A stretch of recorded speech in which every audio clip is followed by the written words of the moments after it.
soru gelmişti ekipten. Bu ilk reklam filmi çekerken üstüne rahat bir şeyler alayım da. Hatırlarsanız orada bir tane fotoğraf vardı. Şöyle havuzdan bir Barış. Merhaba arkadaşlar, yepyeni haberlerle karşınızdayız. Elçin Sango, medyayı sev ama esiri olma diyerek düşündürdü.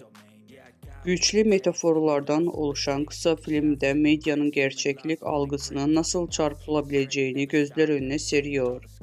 Elçin Sango'nun fotoğraflarında görünmemesinin medya tarafından tükenilen bir figür haline getirildiğinde gerçek kimliğinin kaybolduğunu sembolize ediyor.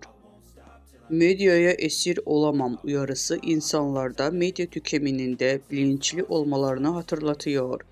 Bu kısa filmde Sango medyanın güçlü ve bireyleri üzerinde etkisini eleştirirken izleyiciler medya tüketiminde dikkatli ve bilinçli olmaları gerçeğini hatırlatıyor.